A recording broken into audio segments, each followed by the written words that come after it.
Hello from rainy Vancouver Island. Normally I don't like standing in the rain, but I'm making an exception today. I'm delighted how rainy it is because this is helping to fight the wildfires. According to the BC Department of Forestry, there have been more than 1,000 fires. As you can see from their chart here, nearly 300,000 hectares have been burned. I've seen media reports putting that number as high as 400,000.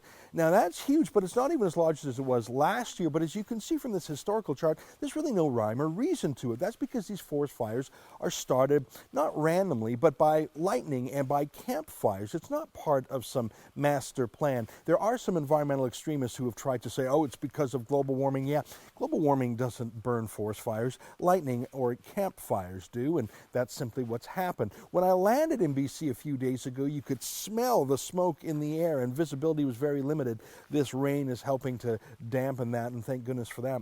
It made me think, though, because if my math is correct, for every hectare of trees that's burnt, about 100 tons of carbon dioxide is emitted. It makes sense. Trees, like all life on Earth, are made of carbon. The trees take the carbon dioxide from the air using photosynthesis. That's how they get their energy. That's how they grow. A burning tree simply releases that carbon back into the atmosphere, and the carbon cycle repeats itself.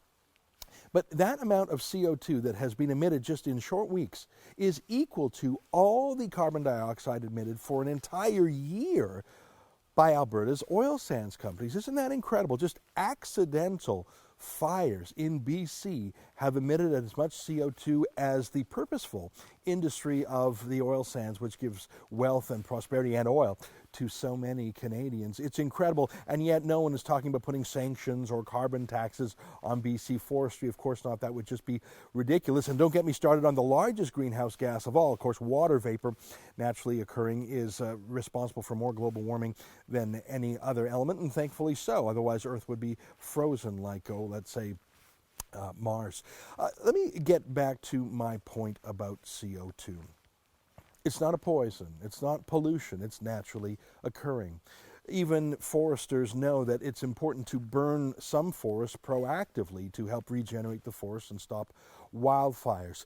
What I don't understand is how this natural cycle is fine and normal, but when a fraction thereof is emitted by the oil sands, it's something for us all to condemn, tax, and for New Democrats and Liberals to campaign against in politics. For TheRebel.media, I'm Ezra Levant.